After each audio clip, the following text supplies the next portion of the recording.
in the game tech booth here at GDC 2019, quite a lot of talk about data and how we can use it and how we can use it in machine learning, but you got to get it from someplace. And right now we're going to talk about how to build an analytics pipeline with a smaller team, but I'm going to hear with Danny, and Danny, the first thing we're going to explain is that this is not a turnkey solution. This is like, if you want to, this is how customized do you want to go. This is a build your own platform.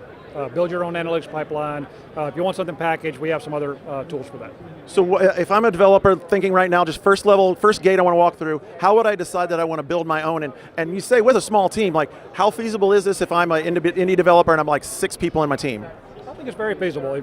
Once you have an idea of the types of questions you want to answer about your game, it's just a matter of writing the telemetry data, or to capture the telemetry data in your client, and then writing some SQL queries to answer those questions that you want to answer. All right, well, let's take a look at some of the solutions we've come up with here. All right, sounds good. So first off, why do we want to capture data about our games? The days of packaging a game, shipping it, and moving on to the next game are kind of over. Games persist longer now, and we want to be able to find out what's engaging those players and increase that, so we can increase the number of players we have in our game, so we can get more data, so we can make better decisions and get more players and spin that flywheel, right? And hopefully make our game a viral success.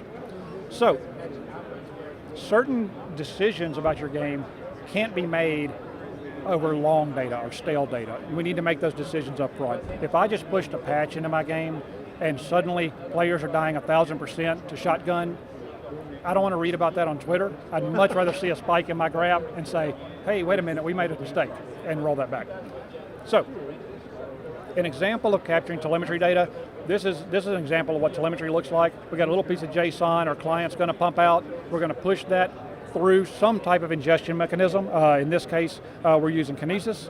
We're going to do a little bit of ETL, do some SQL work on that, and we're going to get an answer out the other end. In this example here, we're capturing what map the player's on when they die, and the XY location of where they died, and we're going to create a heat map that shows the designers where people are dying on the map. So we're looking for hotspots. Okay, now before we lose people, because we promised them a small team, and we walked through a bunch of AWS, we walked through a stack there, my friend.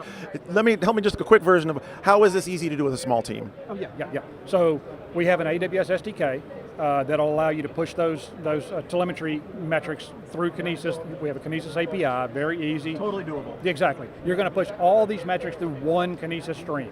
We're not asking you to create multiple pipelines, anything like that. You're going to take all that data in whatever format you want, and we're going to just ingest it all into Kinesis, and then we're going to help you query across that data very simply.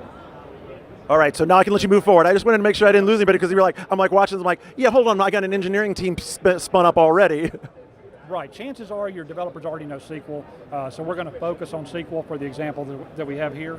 But this also gives us massive scalability, right? Because now we're able to grow to great size.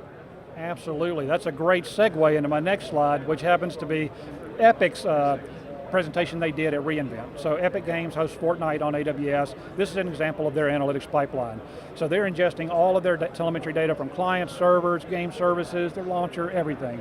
They're pulling it all in through a single Kinesis data stream, and then they have multiple consumers for multiple real-time pipelines on the other side, and they have batch pipelines. So this is a complex example of how you could implement this same basic structure as your game grows to handle the largest scale of games possible.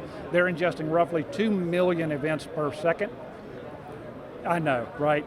And 5 petabytes a month of data that they're persisting into S3. That is enormous. So the beauty behind that is when your game is tiny or in development, you're not spending a lot of money. But if your game goes viral, we don't want your analytics pipeline to fall over, right? We want it to be able to sustain the largest games imaginable. Yeah, I mean, come on, that's one of the most important things for us also is that confidence that customers have that we're going to be able to keep them operational, and that ability to keep that analytics pipeline working. Again, what happens if they do have that wrong mistake and the analytics pipe, because so much influx happened, the analytics pipeline falls down and they didn't know to react? Right, we don't want that. We don't want that. We want to be able to handle larger scale. So here's a quick breakdown of Kinesis. So Kinesis data streams, that's the ingestion point. So that's your telemetry from your game servers. We have an agent. We have a Kinesis producer library that is going to capture that data, and it's going to shove it into Kinesis, right? So we're just putting it all into Kinesis. Then we can take that data from Kinesis, we can move that to EMR, or we can process that with Lambda, or you can write your own code with the Kinesis consumer library.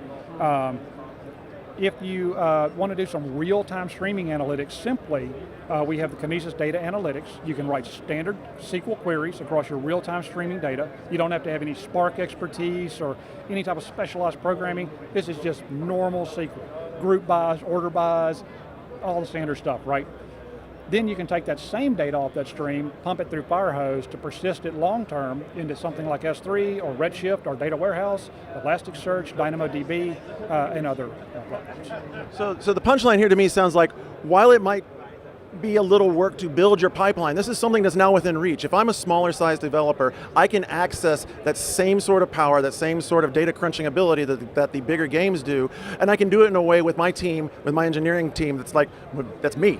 A small group. Guys, that's what GameTech's about. GameTech is about us bringing you ways to dream big and build bigger. We're going to have a lot more of that coming back from the GameTech booth here at GDC 2019.